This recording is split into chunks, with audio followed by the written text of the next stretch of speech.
हसान फरीद, आपका physics teacher.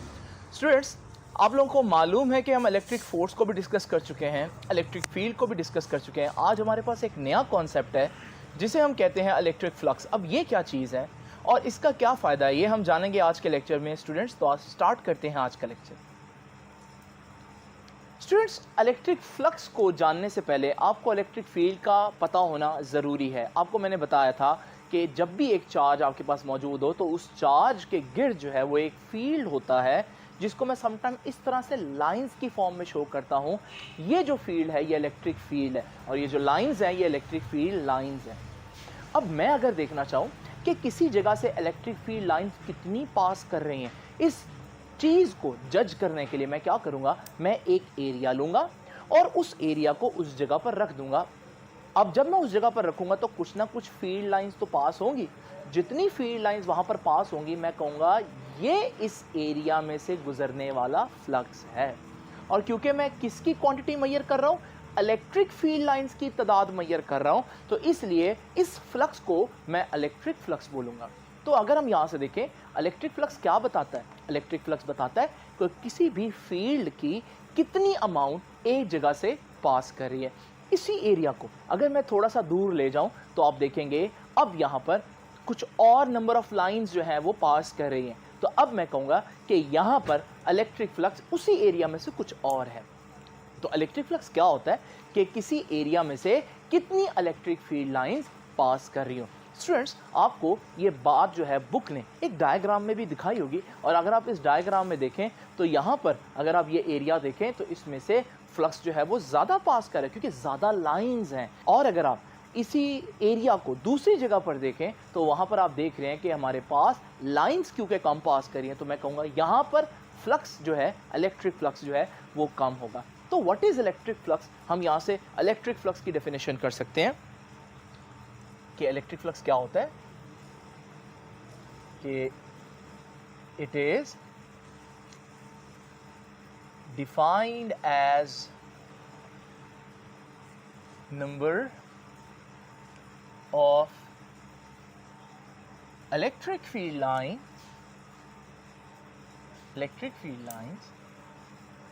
Passing, जो pass कर रही हूँ, passing through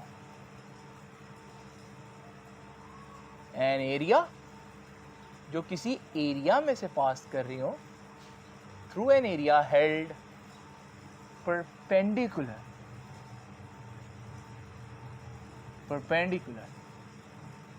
to direction of electric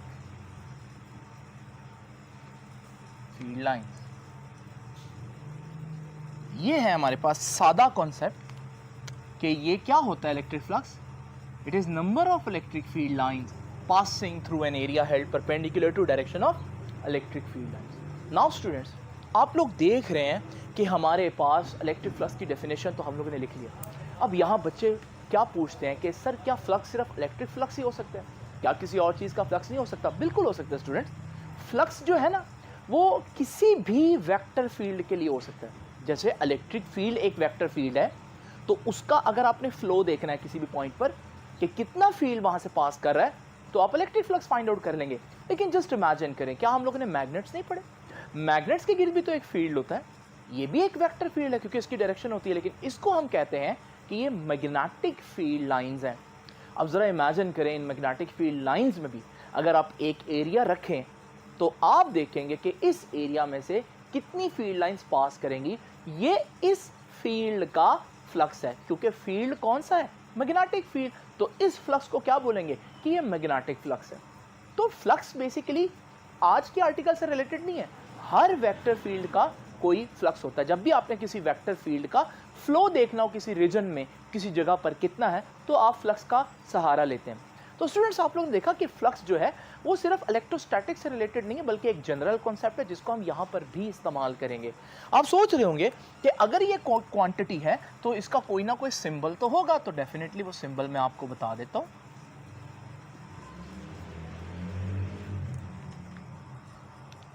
याद रखिएगा, इसका सिंबल जो है वो ग्रीक लेटर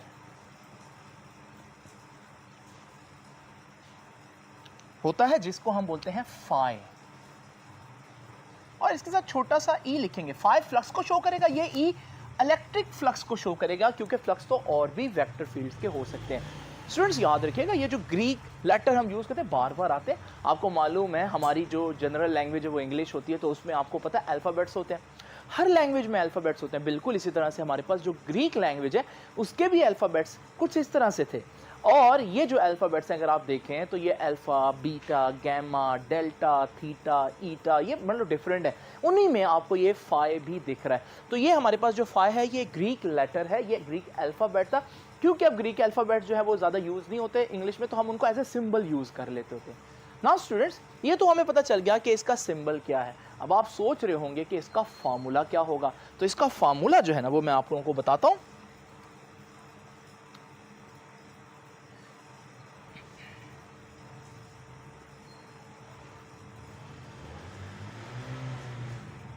स्टूडेंट्स जरा तवज्जो कीजिएगा, मैं आपको बताता हूँ थोड़ा सा, ताकि हम इसको टेक्निकल तरीके से देखें, ना कि सिर्फ रट्टा मारें। देखिए, आपको मालूम है फ्लक्स क्या बताता है कि किसी जगह से कितनी इलेक्ट्रिक फील्ड लाइंस पास करेंगी। ज़रा इमेजिन करें, अगर मेरे पास यहाँ से एक इलेक्ट्रिक फील्ड है और आप एक एरिया इसके सामने रखें, आप देख रहे हैं कि इस एरिया में से 10 फील्ड लाइंस पास कर रही है। मैं क्या कहूँगा, इस एरिया का फ्लक्स कितना है या इलेक्ट्रिक फ्लक्स कितना है, तो आप कहेंगे 10।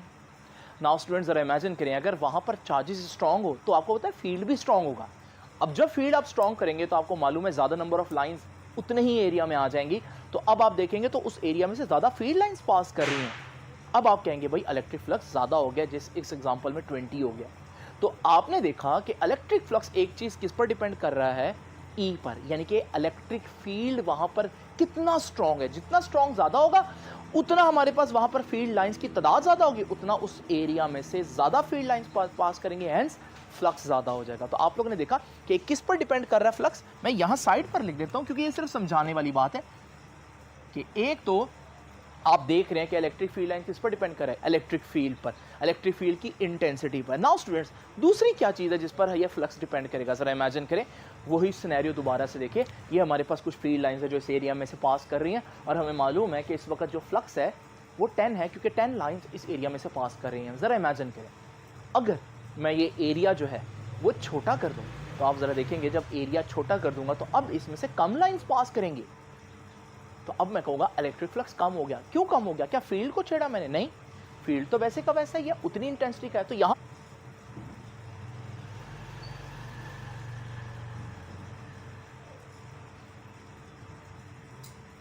मैंने क्या किया, यहाँ मैंने एरिया को कम कर दिया। तो इसका मतलब इलेक्ट्रिक फ्लक्स एक और चीज़ पर भी डिपेंड कर रहा है, और वो ये कि आप जिस सरफेस में से इलेक्ट्रिक फ्लक्स फाइंड आउट करना चाह रहे हैं वो सरफेस कितनी बड़ी या कितनी छोटी है। तो आप लोगों ने देखा कि हमारे पास एक चीज़ जो है वो एरिया आ गया। नाउ स्टूडेंट्स, तीसरी क्या चीज़ है जिस पर इलेक्ट्रिक फ्लक्स डिपेंड कर रहा है, आइए ज़रा देखते हैं। इमेजिन करें अगर मेरे पास ये वही सिनेरियो दोबारा से देखते हैं जिसमें हमारे पास सरफेस जो है कुछ इस तरह से पड़ी है कि इसमें से 10 इलेक्ट्रिक फील्ड लाइंस पास कर रही हैं, तो मैं कहूँगा इसका फ्लक्स 10 है। लेकिन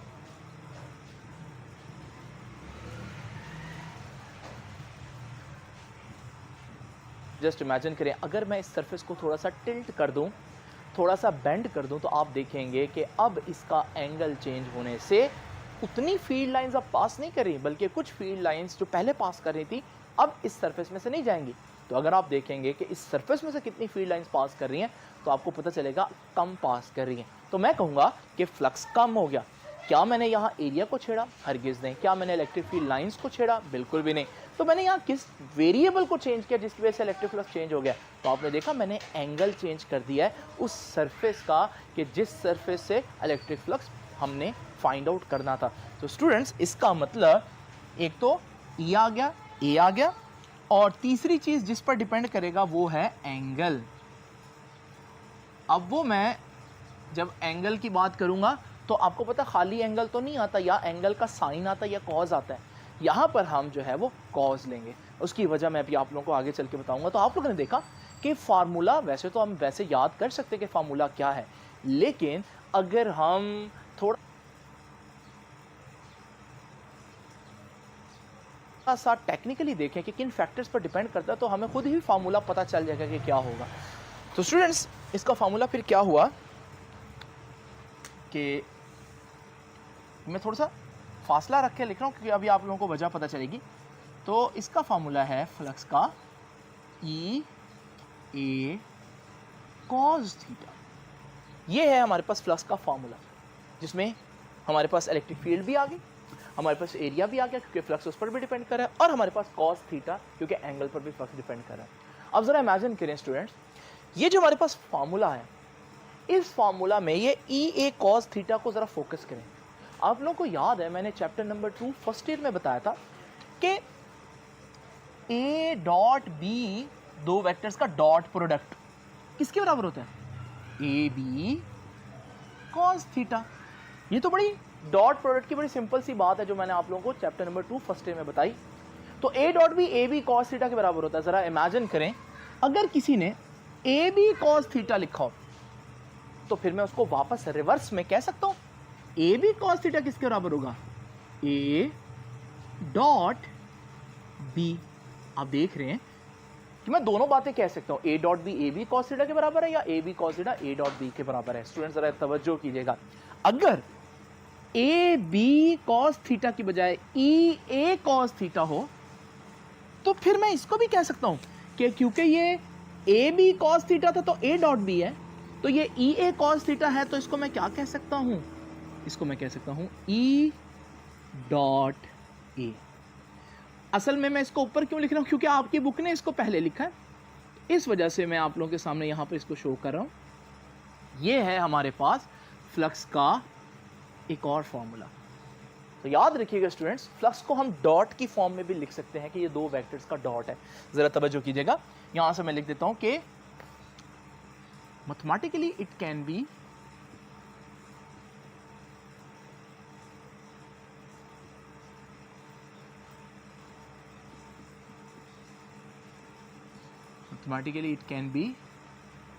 written as dot product of E and A। Students, अब आएगी आज के लेक्चर की सबसे इंपॉर्टेंट बात, बहुत तवज्जो से सुनने वाली बात है। ये ए क्या है? जरा तवज्जो से देखिएगा। What is this? आप फौरन कहेंगे एरिया, लेकिन स्टूडेंट्स इसके ऊपर ये वेक्टर नजर आ रहा है आप लोगों को साइन, इसका मतलब ये एरिया नहीं है, बल्कि एक्चुअली में इसे कहेंगे वेक्टर एरिया। याद रखिए ये वेक्टर एरिया। इससे पहले हम लोगों ने क्या पढ़ा था? इससे पहले हम लोगों ने पढ़ा था सरफेस एरिया। सरफेस एरिया क्या होता है? जैसे आप लोगों को मालूम है, अगर मेरे पास एक रेक्टेंगल हो जिसकी एक साइड 2 है और दूसरी साइड 3 है, तो आपको मालूम है कि ये जो इसके दरमियान में ये एरिया है, सरफेस पूरी रेक्टेंगल की, जिसको मैंने इस कलर में शो किया, ये हमारे पास सरफेस बता रही है। तो ये सरफेस एरिया है। सरफेस एरिया बताता है कि वो बॉडी कितनी बड़ी है, उसका एरिया कितना ज़्यादा या कितना कम है। और आप कैसे निकालेंगे सरफेस? आपको मालूम है रेक्टेंगल है, तो रेक्टेंगल में क्या करते हैं, ये लेंथ है, ये विड्थ है, और एरिया किसके बराबर होता है? Length into width. तो 2 इंटू 3 ये आ जाएगा 6। तो स्टूडेंट ये जो आप लोगों ने देखा ये सरफेस एरिया। सरफेस एरिया की कोई डायरेक्शन नहीं होती, यानी इस रेक्टेंगल का ये जो सरफेस है इसकी भला क्या डायरेक्शन होगी? लेकिन आज जो हम डिस्कस कर रहे हैं वो क्या है? वो हमारे पास एक वेक्टर एरिया। अब वेक्टर एरिया कहाँ होगा? इसी एग्जांपल में देखते हैं वेक्टर एरिया कहाँ होगा। याद रखिएगा स्टूडेंट, इस सरफेस के परपेंडिकुलर एक वेक्टर ड्रॉ करें। ये वेक्टर जो ड्रॉ किया है, याद रखिएगा इसका मैग्नीट्यूड भला कितना रखना है? जितना वो सरफेस का आया था, सरफेस कितनी थी? 6। तो फिर इसका आपने उसी 6 यूनिट लेना उसी स्केल में। तो हमने इसका जो मैग्नीट्यूड है वो 6 रख दिया, और इसकी डायरेक्शन कहाँ रखनी है? इसकी डायरेक्शन रखनी है उस पूरे एरिया के परपेंडिकुलर। ये हमारे पास क्या है? ये हमारे पास एरिया का वेक्टर है। स्टूडेंट्स बड़ी ही तवज्जो से ये बात आप लोग नोट कर लें कि ये जो वेक्टर एरिया है, इसका एक और नाम भी हम कहते हैं, वो ये है कि ये नॉर्मल टू द एरिया है, इसलिए इसको समटाइम नॉर्मल एरिया कह देते हैं। नॉर्मल का मतलब भी क्या होता है? परपेंडिकुलर। तो जरा इमेजिन करिए दोबारा से, मेरे पास ये एक स्क्वायर है जिसकी एक साइड 2 है, एक साइड 2 है। आपको मालूम है कि अगर मैंने सरफेस एरिया निकालना है तो ये जो दरमियान में कलर्ड एरिया है ये हमारे पास सरफेस एरिया, और ये कितना होगा आपको मालूम है, 2 × 2 4 आ जाएगा। लेकिन अगर मैंने वेक्टर एरिया निकालना है तो वेक्टर एरिया कैसे निकालूंगा कि इसी सरफेस के परपेंडिकुलर एक वेक्टर ड्रॉ करूं जिसका मैग्नीट्यूड 4 हो और वो इसके परपेंडिकुलर होगी। अब ये जो आपको नजर आ रहा है वेक्टर, ये वेक्टर एरिया। तो वेक्टर एरिया सरफेस के हमेशा परपेंडिकुलर होता है। तो याद रखिएगा वेक्टर एरिया, जिसका दूसरा नाम क्या है जी, नॉर्मल टू एरिया या समटाइम्स नॉर्मल एरिया भी कह देते हैं। तो याद रखिएगा नॉर्मल एरिया क्या होता है जी, कि हमारे पास it's magnitude is equal to surface area. इसका मैग्नीट्यूड सरफेस एरिया जितना होता है, बट इसकी डायरेक्शन क्या होती है, but direction is normal to, normal का मतलब परपेंडिकुलर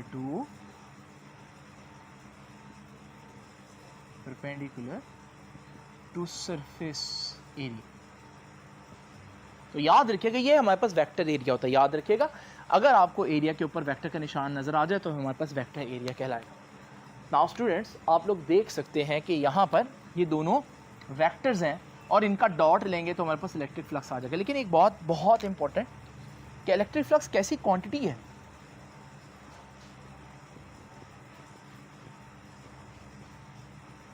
तो याद रखिएगा इलेक्ट्रिक फ्लक्स जो है, क्योंकि जब भी दो चीजों का डॉट लेते हैं तो आंसर स्केलर आता है। ये हम लोगों ने चैप्टर नंबर 2 में पढ़ा था। याद रखिएगा electric flux is a scalar quantity. Electric flux is a scalar quantity.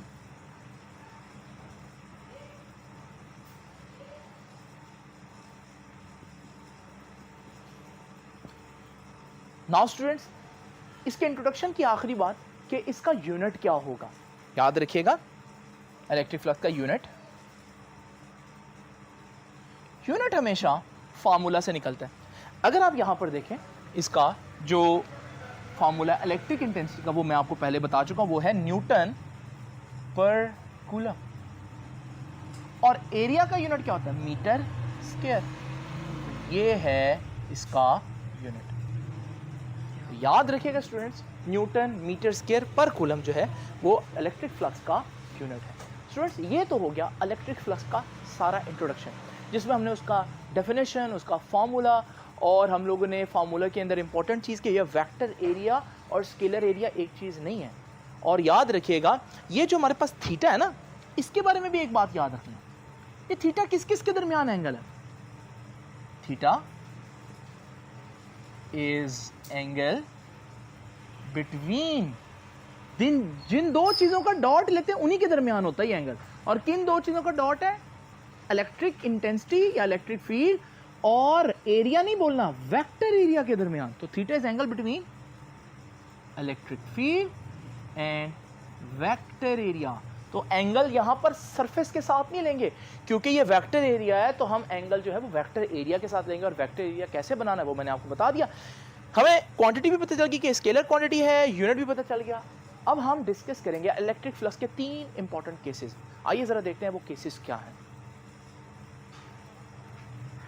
Students, आइए जरा देखते हैं कि वो 3 केसेस जो हैं जो मैंने आप लोगों के साथ डिस्कस करने वो कौन सा केस है। पहला देखते हैं जी, हमारे पास है जी surface is held perpendicular to electric field. ये डायग्राम आप लोगों के सामने बनी है कि ये हमारे पास एक इलेक्ट्रिक फील्ड है और इलेक्ट्रिक फील्ड जो है वो एक्स एक्सिस में सारा का सारा, और उसके सामने मैंने एक सरफेस रखी है जो बिल्कुल वाई एक्सिस में पड़ी है, यानी कि surface is perpendicular to electric field. इस सूरत में होगा क्या, कितना फ्लक्स पास करेगा, जरा स्टूडेंट्स इमेजिन करते हैं इसको 3D में। तो आपको मालूम है कि इलेक्ट्रिक फील्ड लाइंस पास कर रहे हैं, एक्स एक्सिस में है सारी की सारी।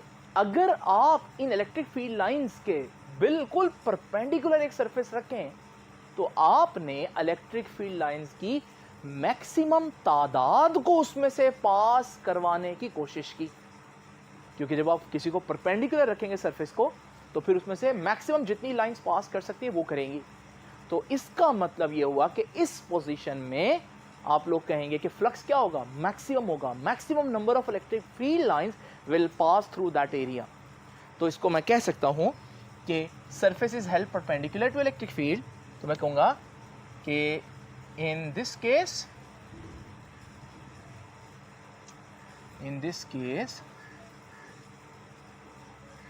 फ्लक्स यानी कि electric flux would be maximum, क्योंकि मैक्सिमम लाइंस पास कर रही हैं तो इलेक्ट्रिक फ्लक्स मैक्सिमम होगा। ये बात बहुत इंपॉर्टेंट है। लेकिन आप लोगों ने देखा मैं ये रिजल्ट किस बुनियाद पर निकाला है? ये रिजल्ट मैंने मैथमेटिक्स की बुनियाद पर नहीं निकाला, क्योंकि मैंने अभी तो फार्मूला लगाया ही नहीं। ये तो मैंने एक ऑब्जर्वेशन की बुनियाद पर, एक लॉजिक को देखते हुए कि मुझे नजर आ रहा है कि फ्लक्स मैक्सिमम होगा, तो मैंने आप लोगों के सामने लिख दिया कि फ्लक्स मैक्सिमम होगा। लेकिन स्टूडेंट्स, क्या हमारा जो फार्मूला है क्या वो भी मैक्सिमम आंसर देगा? अब हम जरा देखते हैं, तवज्जो कीजिएगा। हम जानते हैं कि फ्लक्स कितना होता है जी, किसी भी सरफेस में से फ्लक्स होता है E डॉट ए, अभी मैंने बताया आप लोग को, और E डॉट ए किसके बराबर आएगा? E A cos theta. तो स्टूडेंट्स आप लोग देख सकते हैं कि यहां मैंने E A cos थीटा लिखा है। अब जरा तवज्जो कीजिए, थीटा एंगल निकालते हैं इलेक्ट्रिक फील्ड और एरिया के दरमियान। इलेक्ट्रिक फील्ड एक्स एक्सिस में, एरिया वाई एक्सिस में लिखा हुआ है, पड़ा हुआ है, और परपेंडिकुलर भी लिखा है मैंने। तो आप लोग देख रहे हैं कि यहां पर भी पता चल रहा है कि ये वाई एक्सिस में, ये एक्स एक्सिस में तो एंगल 90 डिग्री बनेगा। वैसे मैंने परपेंडिकुलर शो किया तो एंगल 90 डिग्री बनेगा। लेकिन जब स्टूडेंट्स मैं थीटा 90 पुट करूंगा, बताइए cos 90 कितना होता है? अगर आपको याद है तो cos 90 0 होता है। जब 0 आएगा इसका आंसर, तो सारी चीज मल्टीप्लाई होकर आंसर 0 आ जाएगा। तो आपका मैथ्स और आपकी ऑब्जर्वेशन कॉन्ट्राडिक्ट नहीं कर रही। आपकी ऑब्जर्वेशन कह रही है मैक्सिमम लाइंस पास करेंगी, आपका मैथ्स कह रहा है मिनिमम लाइंस पास करेंगे। क्या गड़बड़ है? गड़बड़ यहां पर एंगल लेने में हुई है हमसे। जरा तवज्जो कीजिएगा, मैंने जानबूझकर ऐसा किया है ताकि एक दफा आपको बताऊं कि ये चीज आप लोगों ने नहीं करनी। अब क्या मसला किया हम लोगों ने एंगल में? थीटा के बारे में मैंने आपको क्या बताया था अभी पिछले बोर्ड पर? आइए जरा देखते हैं। ये देखिए मैंने लिखा हुआ है, theta is angle between electric field and area ना बोले हैं, वेक्टर एरिया बोले हैं। और वेक्टर एरिया मैंने आपको बताया था वो सरफेस एरिया नहीं होता, बल्कि सरफेस एरिया के परपेंडिकुलर होता है। जरा देखते हैं स्टूडेंट्स, तो ये जो अभी मैंने आप लोगों के सामने केस बनाया, जरा आइए इस केस को देखते हैं। ये मैंने आप लोगों के सामने इलेक्ट्रिक फील्ड रखी थी, उसके परपेंडिकुलर मैंने सरफेस रख दी। लेकिन जरा इमेजिन करें स्टूडेंट, इस सरफेस के परपेंडिकुलर अगर मैं एक और वेक्टर बनाऊं, ये होगा वेक्टर एरिया। और जरा इमेजिन करें वेक्टर एरिया भी एक्स एक्सिस में नहीं बना। तो इसका मतलब हमसे गलती क्या हुई? हम इसका और सरफेस का एंगल ले रहे थे, हालांकि सरफेस का नहीं बल्कि सरफेस के ऊपर वेक्टर एरिया बनाकर उसके साथ एंगल लेना है। तो अब E और वेक्टर एरिया तो सेम एक्स एक्सिस में हो गए, तो एंगल कितना हुआ? 0। याद रखिएगा स्टूडेंट्स, यहां बच्चे बहुत कंफ्यूज होते हैं कि मैं बोल परपेंडिकुलर रहा हूं लेकिन एंगल थीटा 0 ले रहा हूं, क्योंकि यहां मैं सरफेस की बात कर रहा हूं, जबकि एंगल मैंने सरफेस एरिया के साथ नहीं बल्कि वेक्टर एरिया के साथ लेना है।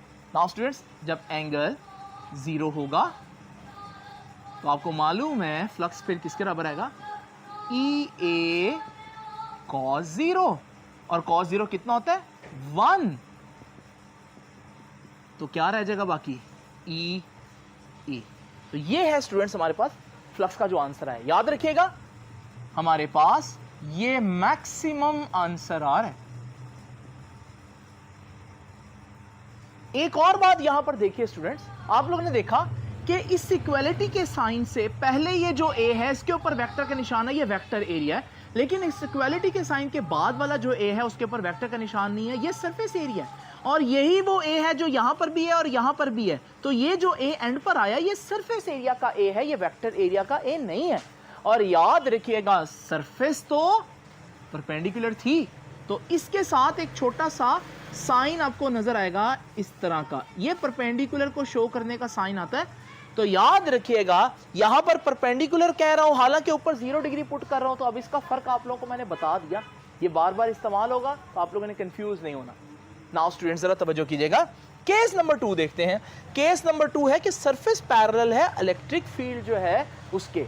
तो ये देखिए जी, इलेक्ट्रिक फील्ड फिर से वैसे ही जैसे एक्स एक्सिस में था, सारा का सारा इलेक्ट्रिक फील्ड अब एक्स एक्सिस में है और मैंने सरफेस को भी एक्स एक्सिस में रख दिया है। आइए ऑब्जर्व करते हैं कि क्या होगा। स्टूडेंट्स आपको मालूम है कि अगर मैं यहां पर देखूं कि ये इलेक्ट्रिक फील्ड लाइंस है जो एक्स एक्सिस में है और मैं इनके पैरेलल एक्स एक्सिस में ही एक सरफेस रख दूं, आपको मालूम है सारी इलेक्ट्रिक फील्ड लाइंस या उससे ऊपर से पास करेगी या नीचे से पास करेगी, उसमें से तो कोई भी पास नहीं करेगी क्योंकि तो पैरेलल पड़ा हुआ है। तो मेरी ऑब्जर्वेशन कह रही है कि भाई इस सूरत में इस सरफेस में से कोई फ्लक्स नहीं पास करेगा, तो फ्लक्स कितना हुआ, 0 या मिनिमम कह सकता हूँ।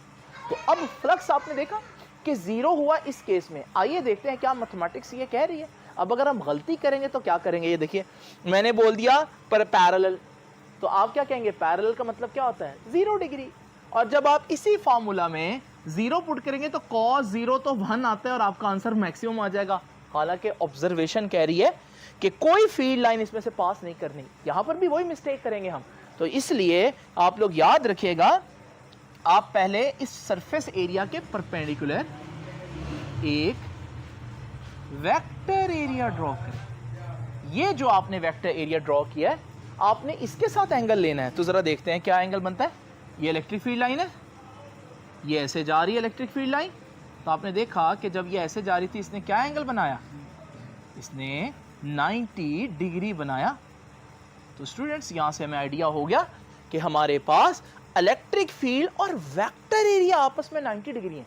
तो याद रखिएगा, जब मैं यहां पर वर्ड पैरेलल यूज कर रहा हूं वो सरफेस के लिहाज से बात कर रहा हूं, लेकिन एंगल क्योंकि वेक्टर एरिया के साथ लेना है तो एंगल मैं 90 डिग्री लूंगा। अब फार्मूला लगाते हैं। पहले तो मैं ये बात लिख दूं कि मैंने क्या ऑब्जर्व किया था कि in this case flux will be 0, कोई फ्लक्स पास नहीं करेगा। ये तो मैं पहले ही डिस्कस कर चुका हूं। लेकिन स्टूडेंट्स जरा तवज्जो कीजिएगा, अब हमारे पास मैथमेटिकली देखते हैं, हमें मालूम है फ्लक्स ई डॉट ए के बराबर होता है, और फर्दर इस फार्मूला को अगर हम खोलें तो ये ई ए कॉस थीटा आता है। लेकिन थीटा कितना है जी, थीटा है 90 डिग्री। हालांकि पैरेलल का वर्ड है लेकिन थीटा हम 90 डिग्री लेंगे। जब मैं इधर 90 डिग्री पुट करूंगा तो ये आ जाएगा ई ए कॉस 90। और स्टूडेंट्स अगर आपको याद हो कॉस 90 0 होता है, तो हमारे पास फ्लक्स कितना हो जाएगा, 0। ये हमारे पास फ्लक्स मिनिमम हो गया। तो आप ज़रा देख लीजिए कि आप लोगों ने यहाँ पर मिस्टेक नहीं करनी कि यहाँ परपेंडिकुलर वर्ड आएगा लेकिन थीटा 0 होगा, और यहाँ पैरेलल का वर्ड आएगा लेकिन थीटा 90 डिग्री होगा। ये सिर्फ फ़र्क इस चीज़ का है कि एक में हम स्केलर एरिया या सरफेस एरिया ले रहे हैं और एक में हम वेक्टर एरिया या नॉर्मल एरिया ले रहे हैं। नाउ स्टूडेंट्स ज़रा तवज्जो कीजिए, ये देखिए अगर आप लोगों ने गौर किया, ये वाला ए मैंने अभी पहले भी बताया, ये वेक्टर एरिया है, ये स्केलर एरिया है, और ये भी स्केलर एरिया है यानी कि सरफेस एरिया, और सरफेस तो पैरेलल है। तो मैं इसके साथ पैरेलल का निशान डालूंगा। ये देखिए ये होता है पैरेलल का निशान। दो पैरेलल लाइंस डाल दें तो पता चल जाता है कि ये पैरेलल है। तो यहाँ मैं 90 पुट कर रहा हूँ लेकिन पैरेलल बोल रहा हूँ। अब आपको ये समझ में आ गई होगी। स्टूडेंट्स आप लोगों ने देखा ये तो कोई दो एक्सट्रीम केसेस हैं। अगर मेरे पास इलेक्ट्रिक फील्ड जो है वो परपेंडिकुलर हो या पैरेलल हो, ये दो केसेस आप लोगों ने देखा। और स्टूडेंट्स एक और बात यहाँ पर आप लोग देख लीजिए कि ये जो पैरेलल और परपेंडिकुलर के साइंस मैंने डाले हैं, ये आपकी बुक ने भी यहाँ पर ये दोनों इक्वेशंस में डाले हैं। तो आप लोगों ने इसमें परेशान नहीं होना। ज़रा तवज्जो से आप देखते हैं कि जो नेक्स्ट हमारे पास केस है वो क्या केस है। स्टूडेंट्स हमारे पास केस नंबर 3 को ज़रा देखते हैं। केस नंबर 3 है कि surface is neither parallel nor perpendicular to electric field. जो सरफेस है ना ही वो पैरेलल ना ही वो परपेंडिकुलर है। जो आप देख रहे हैं परपेंडिकुलर होती तो ऐसे होती, पैरेलल होती तो ऐसे होती। अब ये इस डायरेक्शन में है। अब ज़रा तवज्जो कीजिएगा स्टूडेंट्स, इसको इमेजिन करते हैं, ऑब्जर्व देखते हैं हम क्या करेंगे। ये हमारे पास इलेक्ट्रिक फील्ड लाइन है एक्स एक्सिस में।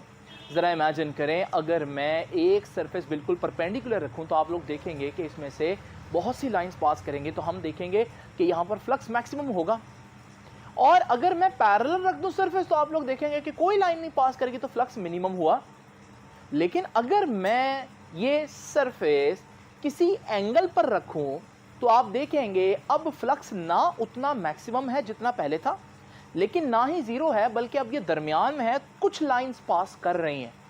अब हम कहेंगे कि हमारा जो फ्लक्स है ना ही वो मैक्सिमम है ना ही वो मिनिमम है। अब कितना होगा ये एंगल पर डिपेंड करेगा। आपको मालूम है आप एंगल जो है वो जैसे जैसे चेंज करेंगे, जो लाइंस उसमें से पास करी हैं उनकी तादाद भी बढ़ती और कम होती जाएगी, यानी कि चेंज होती जाएगी। नाउ स्टूडेंट्स ये हमारे पास नतीजा क्या आया कि in this case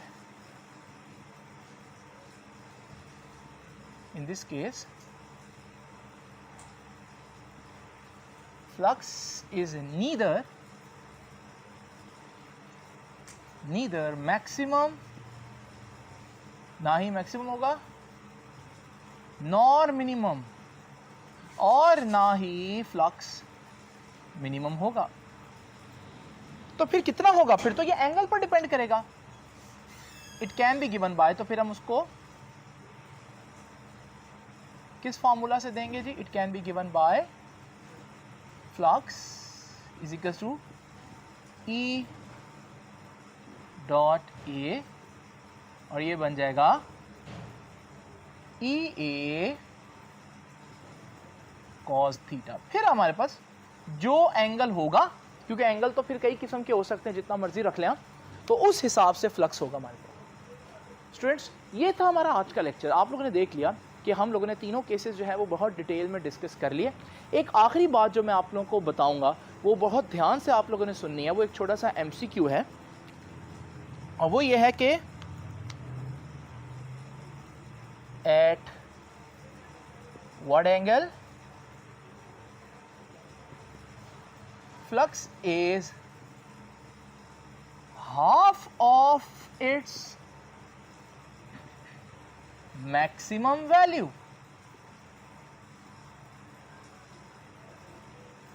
option A है 30 डिग्री, ऑप्शन बी है 45 डिग्री, ऑप्शन सी है 60 डिग्री, ऑप्शन डी है नन ऑफ अबव।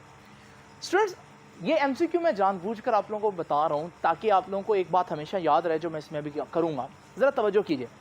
आप लोग देख रहे हैं कि यहाँ पर हमारे पास इलेक्ट्रिक फील्ड लाइन के बिल्कुल परपेंडिकुलर मैंने एक सरफेस रख दी, और मैंने देखा कि इसमें से टोटल 10 लाइंस पास कर रही हैं। तो इलेक्ट्रिक फ्लक्स कितना हुआ इस सरफेस में से? 10 हुआ ना। ज़रा इमेजिन कीजिएगा, अगर मैं जो एरिया ऐसे रख दूं तो आपको मालूम है कि इस सूरत में हमारे पास कोई लाइन पास नहीं करेगी, तो हम कहेंगे फ्लक्स 0 हुआ।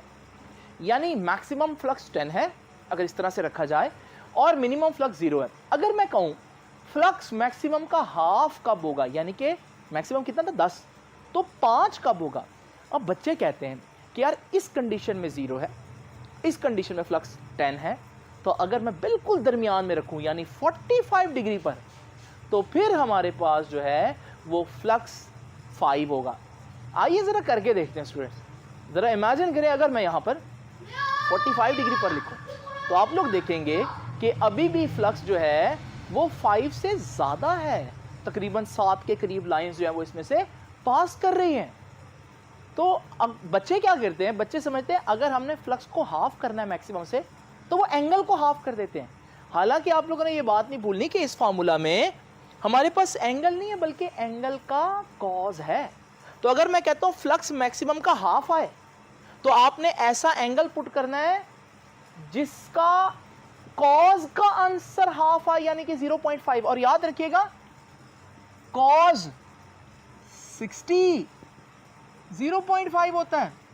तो इसका मतलब यहां पर आप लोगों ने याद रखना है कि अगर मैं इसको इस तरह से रखूं कि वो वेक्टर एरिया के साथ 60 डिग्री बनाए, फिर आप देखेंगे इसमें से 5 लाइंस ही पास कर रही होंगी, यानी कि हाफ लाइंस पास कर रही हैं। तो आप लोगों ने देखा कि आपने एंगल को हाफ नहीं कर देना कि 90 पर मैक्सिमम है तो 45 एंगल का हाफ है, तो 45 पर फ्लक्स भी हाफ होगा। नहीं, फ्लक्स 60 पर हाफ होगा क्योंकि कॉज आ रहा है। तो याद रखिएगा, ये बहुत इंपॉर्टेंट बात है कि 60 आपका आंसर आएगा। स्टूडेंट्स, ये था हमारा आज का लेक्चर। आई होप कि आपको बहुत सी चीज़ें समझ में आ गई होंगी। अब आपसे मुलाकात होगी इंशाल्लाह नेक्स्ट लेक्चर में। तब तक के लिए अल्लाह हाफिज़।